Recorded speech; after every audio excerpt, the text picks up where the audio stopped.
तो ये इसका दूसरा पार्ट है। देखो ये इसका दूसरा पार्ट है। संबंध हमारे पास उसने वही दिया है, समुच्चय समुच्चय उसने वही दे रखा है, संबंध से चेंज कर दिया। संबंध कहता है कि संबंध आर बराबर ए कॉमा बी, यह कहता है ए बराबर बी है। संबंध सिद्ध करो कि ये एक तुल्यता संबंध है। तो देखो बराबर वाले संबंध तो सारे स्वतुल्य संबंध तो संक्रामक होते हैं। तो हमारे पास क्या करेंगे, देखो इसका रोस्टर रूप तो हम नहीं बना सकते एकदम से, क्योंकि एक एक के बराबर होगा संख्या, दो दो के बराबर होगी। तो ऐसे प्रश्न को हम क्या करेंगे, ऐसी ही लैंग्वेज के थ्रू इसको आसानी से हल करेंगे। तो हमने क्या सबसे पहले लिखेंगे स्वतुल्य के लिए, स्वतुल्य के लिए। तो स्वतुल्य के लिए क्या होगा, देखो कोई सी भी संख्या स्वयं के तो बराबर होती है, तो ए खुद स्वयं के बराबर होगा, लिखेंगे चूंकि संख्या ए स्वयं के बराबर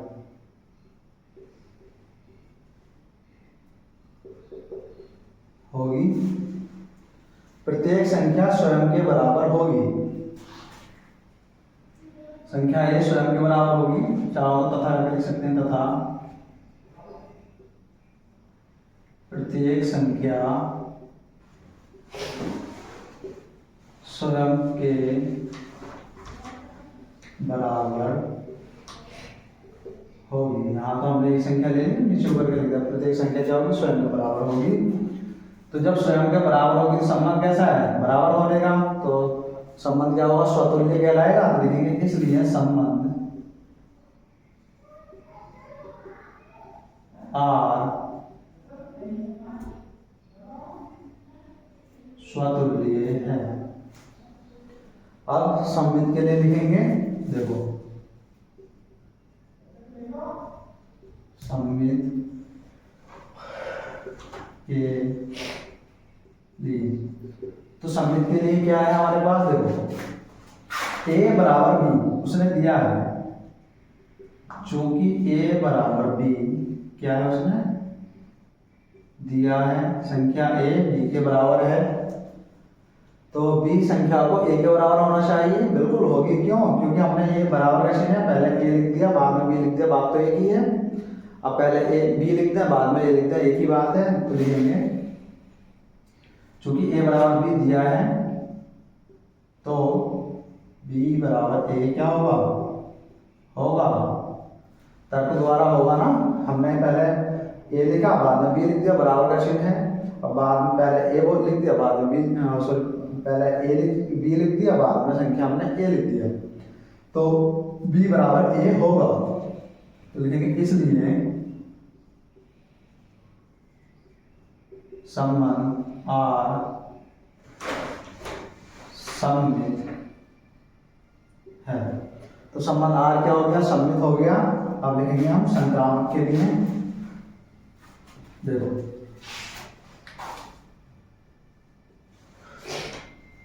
संक्रामक के लिए, तो संक्रामक के लिए क्या होना चाहिए, देखो ए बराबर बी उसने क्या है दिया है, ए बराबर बी दिया है, हम मान लेंगे, माना बी बराबर संख्या बी बराबर सी है, ये हमने मान ली है। तो देखो संख्या ए को सी के बराबर होना चाहिए ना, तो लिखेंगे इसलिए ए बराबर सी होगा। ए बी के बराबर है, बी सी के बराबर है, तो ए को सी के बराबर होना चाहिए, यानी कि ए सी के बराबर होगा। देखो ये कोई हमारे पास ब्लॉक है, ये ब्लॉक इसके बराबर है और ये ब्लॉक इसके बराबर है, इसे मैं ए नाम दे दूं, इसे बी इसे सी। ए बी के बराबर है और बी सी के बराबर है, तो इससे यही तो निष्कर्ष निकलता है कि ब्लॉक ए ब्लॉक सी के बराबर होगा। तो यहाँ पर यही तो है, ए बराबर बी उसने दिया है, मान लिया हमने बी बराबर सी है, तो ए बराबर सी होगा, ठीक है। तो लिखेंगे इसलिए संबंध आर संक्रामक है। तो संबंध आर क्या आ गया, संक्रामक है, और वो यही पूछ रहा था कि आर एक तुल्यता संबंध है। जब तीनों संबंध आ गए स्वतुल्य संबंध और संक्रामक हो गए तो लिखेंगे अतः करके, अतः संबंध आर एक तुल्यता संबंध है। तो आर एक तुल्यता संबंध है, प्रूव्ड हो गया ही, यही हमें सिद्ध करना था। अब हम प्रश्न नंबर नेक्स्ट देखते हैं क्या है। तो प्रश्न नंबर 10 है, वो कहता है निम्न के उदाहरण दीजिए। तो उसमें सबसे पहले क्या दिया है, कौन सा प्रश्न दिया है उसने, वो कहता है कि एक ऐसे संबंध का उदाहरण दो, संबंध आर सममित हो, स्वतुल्य व संक्रामक न हो।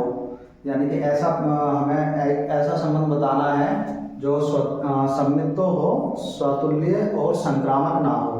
तो हम क्या करेंगे, सबसे पहले एक समुच्चय मान लेंगे कि माना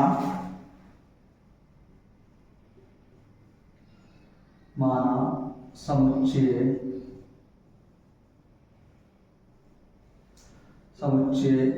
ए बराबर 1, 2, 3। हमने उसमें कितने अवयव मान लिए, 1, 2, 3 अवयव मान लिए हैं, और अब हम इनको क्रम से करते चले जाएंगे। तो देखो वो कहता है सममित हो, तो हमने एग्जांपल ले लिया क्या कि इस समुच्चय के अंदर एक संबंध है, संबंध आर है।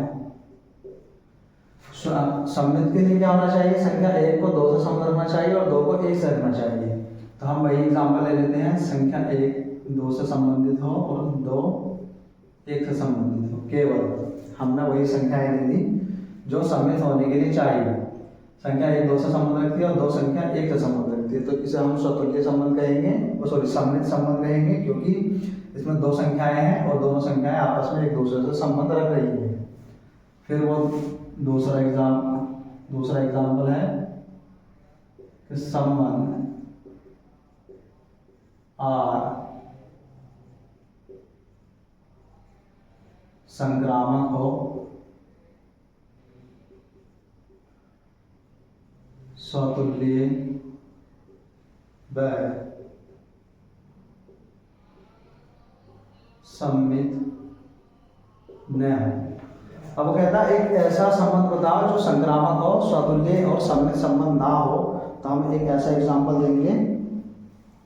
तो देखो संक्रामक के लिए क्या होना चाहिए कि संख्या 1 2 से संबंध रखे और 2 को 3 से रखना चाहिए, और संख्या 1 को भी 3 से संबंध रखना चाहिए। तो हम एक ऐसा एग्जांपल ले लेंगे। देखो सबसे आसान एग्जांपल,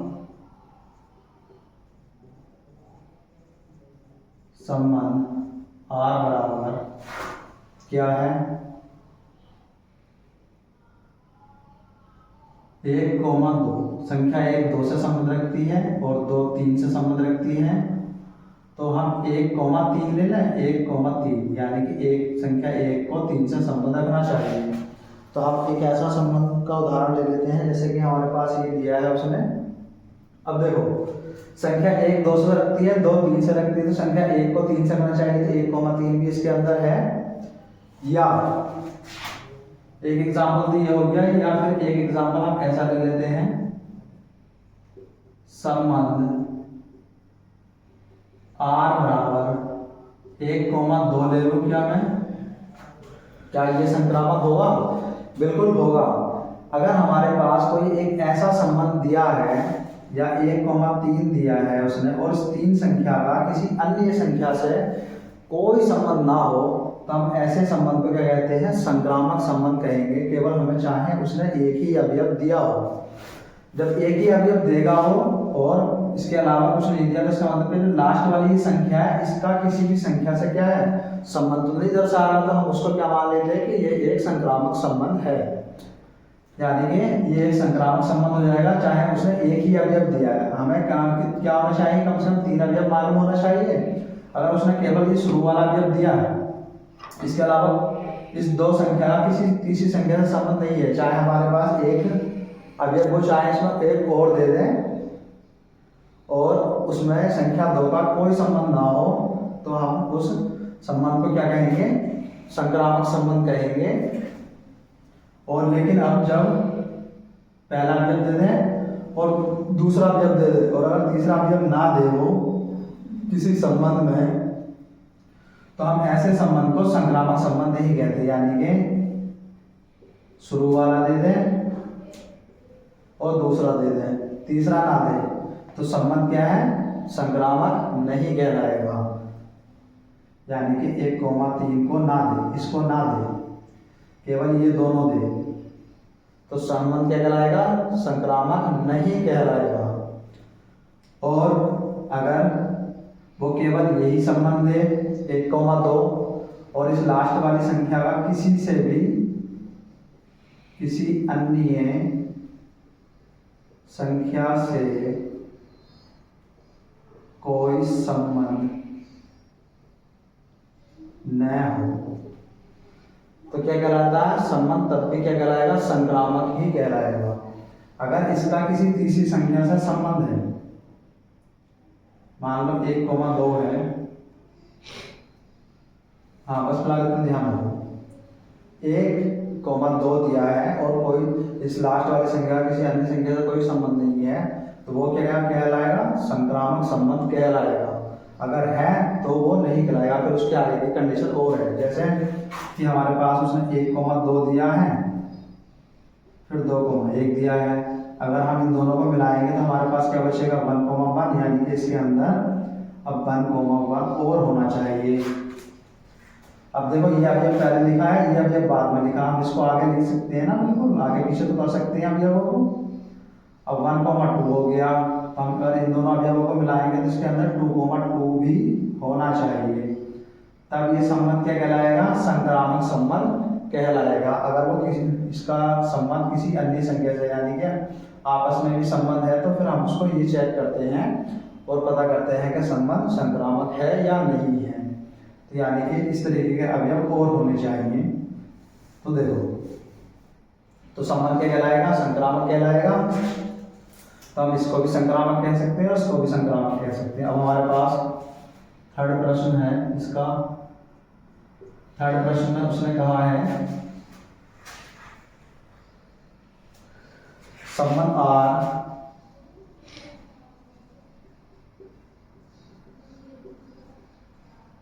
स्वतुल्य व सममित हो, लेकिन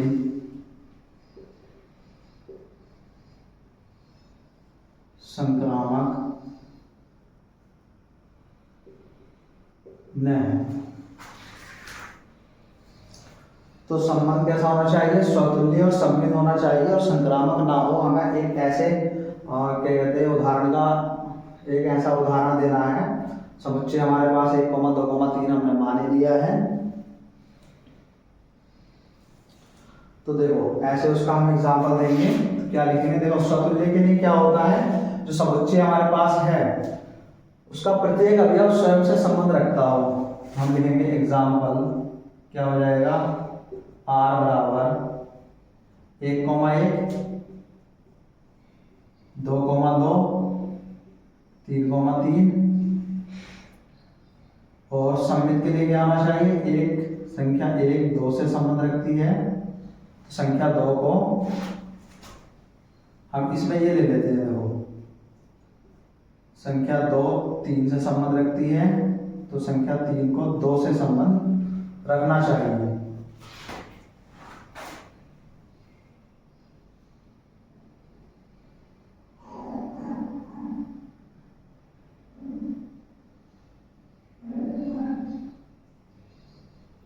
तो ये क्या कहलाएगा, हमारे पास स्वतुल्य और सममित संबंध कहलाएगा। अब देखो नेक्स्ट हम एग्जांपल देते हैं। नेक्स्ट प्रश्न है हमारे पास, स्वतुल्य तथा संक्रामक हो लेकिन सममित ना हो।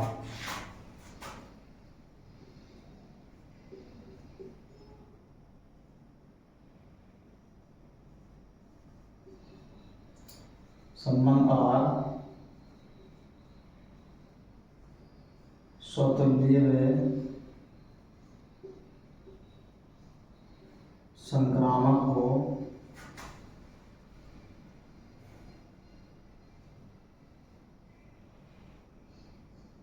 लेकिन इसमें एक अवयव और लिख लो, 1,2। क्यों? क्योंकि देखो हमारे पास स्वतुल्य के लिए तीनों अवयव आ गए। जब हमारे पास संख्या 2 3 से संबंध रखती है और 3 2 से संबंध रखती है तो सममित के लिए हो गया, लेकिन वो कहता है कि संक्रामक न हो। तो संक्रामक न होने के लिए क्या होना चाहिए? जब हमारे पास ऐसा दिया है और हम इसको यहाँ पर लिख लेते हैं 3,2 और 2,3 और 3,2, हम इसको मिलाएंगे तो कितना बचा हमारे पास? 2 2 बचा। तो 2,2 अगर इसके अंदर है, बिल्कुल है, ये किसकी शर्त को पूरा कर रहा है? ये संक्रामक की शर्त होने को पूरा कर रहा है। अब हम इसको क्या करेंगे? इसको आगे पीछे लिखना है। अभी वो 3,2 लिख दें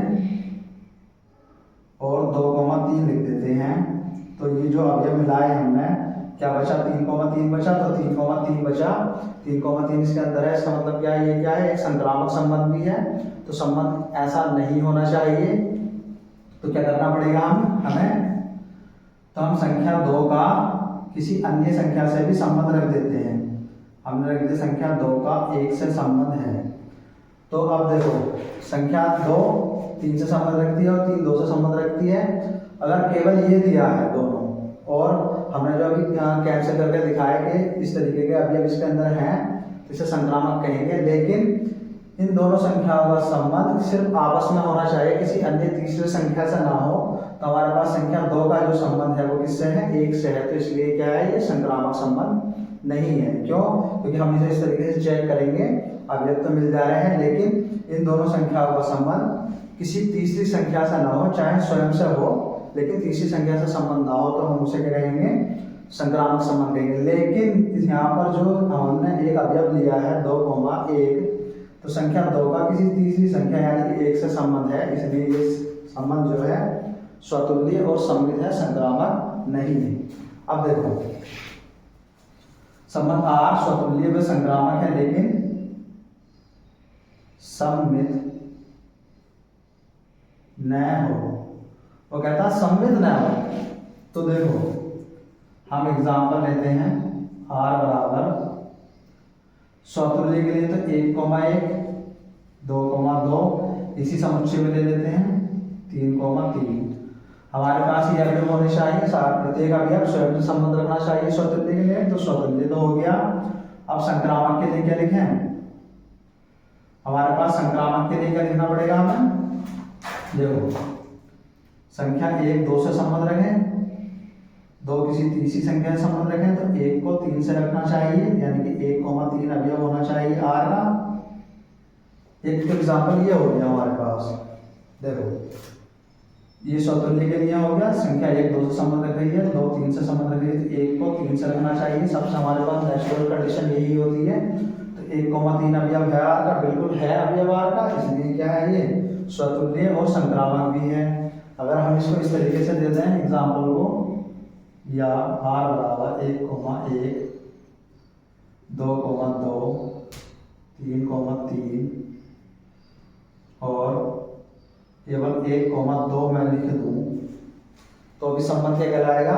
संक्रामक कहलाएगा। क्यों? क्योंकि मैंने बताया था कि केवल अगर संख्या 1 2 से संबंध रख रही है, शुरू की कंडीशन हो, और इन दोनों में से कोई सी संख्या किसी अन्य तीसरी संख्या से संबंध नहीं रख रही, ये बाद वाली संख्या किसी अन्य तीसरी संख्या से संबंध नहीं रख रही है, केवल इससे ही संबंध रख रही है और आपस में संबंध रख रहे हैं, आपस से कोई मतलब नहीं होता है संक्रामक के लिए, केवल इसी से संबंध रख रही है, तो हम तो भी इस संबंध को संक्रामक संबंध मान लेते हैं। तो ये संक्रामक संबंध भी क्या कहलाएगा? संक्रामक संबंध भी कहलाएगा, और ऊपर वाला भी संक्रामक संबंध कहलाएगा। स्वतुल्य संक्रामक और स्वतुल्य संक्रामक। तो ये हमारे पास एग्जाम्पल थे पूरा। अब एक लास्ट है 5वां, सममित और संक्रामक हो संबंध R सममित व संक्रामक हो। तो संबंध आर जो है सममित और संक्रामक हो लेकिन स्वतुल्य न हो। तो देखो हमने एग्जांपल ले लिया आर बराबर, सममित के लिए क्या चाहिए 1,2, 2,1, ये क्या हो गया सममित हो गया।